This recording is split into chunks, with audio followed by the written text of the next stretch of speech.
istrinya dan anak-anaknya, kemudian dia menyuruh budaknya untuk menjadi imam. Ini dalil yang dijadikan dalil oleh para ulama bahwasanya boleh sholat id di rumah. Adapun bagaimana cara pelaksanaannya, secara umum pelaksanaannya sama saja. Tidak ada bedanya kita sholat id di rumah dengan sholat id di lapangan. Bedanya kalau di rumah kita tidak melaksanakan khutbah, itu saja. Baik, saya ingatkan kembali bagaimana cara pelaksanaan sholat id. Sebelum sholat id kita disunahkan untuk mandi, ya, yaitu mandi tersebut kita kerjakan setelah terbit fajar agar kita mandi di hari id.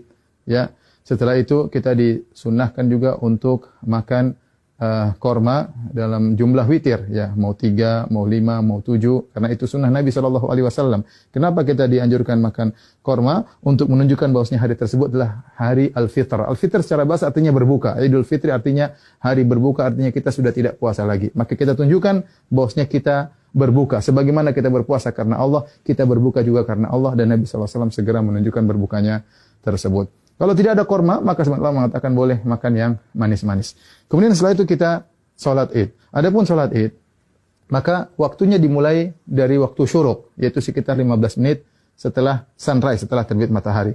Dan berakhir kata para ulama sebelum waktu zawal, yaitu sekitar 15 menit atau 10 menit sebelum azan zuhur. Di antara itu kita boleh melaksanakan sholat id. Tapi yang terbaik kita sholat id di awal waktu, di pagi hari. Adapun pelaksanaannya, maka kita bertakbir rakaat pertama 7 kali, rakaat kedua 5 kali takbir. Nah, ada khilaf di kalangan para ulama tentang 7 takbir ini. Apakah 7 takbir tersebut termasuk takbiratul ihram ataukah takbiratul ihram tidak dihitung? Ya, takbiratul ihram tidak dihitung. Ini pendapat Imam Syafi'i rahimahullahu taala dalam kitabnya Al-Um, bahwasanya takbiratul ihram tidak dihitung. Jadi bagaimana caranya? Kita bertakbir dulu, Allahu Akbar. Ini takbiratul ihram. Kemudian kita baca doa istiftah. Setelah kita baca doa istiftah, baru kita bertakbir 7 yang disebut dengan takbirat zawaid, takbir tambahan. Kita takbir Allahu Akbar. Allahu Akbar. Nah, apakah di antara takbir ini ada doa khusus? Tidak ada dalil ya, dari Nabi sallallahu alaihi wasallam.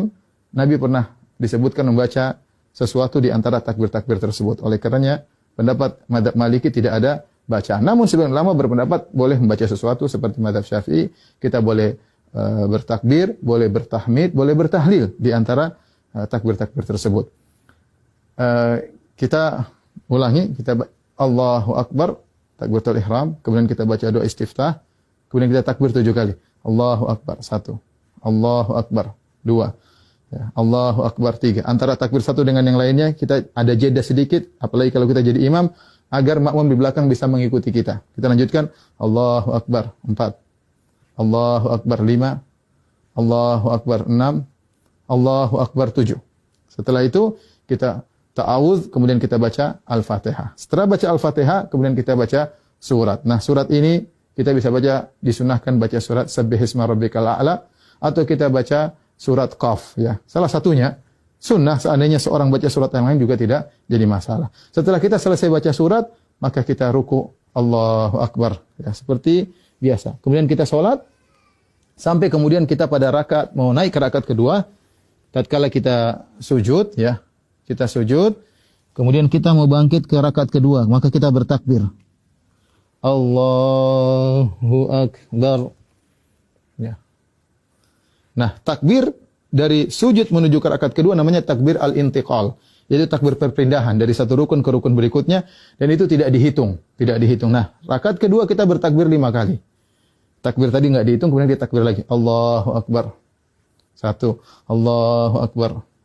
2, Allahu Akbar. 3, Allahu Akbar.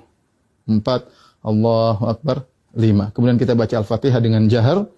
Kemudian setelah itu kita baca surat, disunahkan kita baca surat Al-Ghasyiyah atau kita baca surat Qaf, surat Al-Qamar, kita baca surat Al-Ghasyiyah atau kita baca surat Al-Qamar. Kalau tidak, kita baca surat yang lain, tidak jadi masalah. Kemudian kita selesaikan salat kita. Nah, setelah salat, apakah ada khutbah? Jawabannya, Anas bin Malik ketika mengumpulkan anak dan istrinya, beliau tidak berkhutbah. Oleh karenanya, asalnya kita tidak berkhutbah. Namun sebagian ulama seperti Ibn Qasim dari mazhab Maliki mengatakan jika berkumpul banyak orang maka ada yang berkhutbah, maka itu baik, tidak mengapa, tidak terlarang, ya.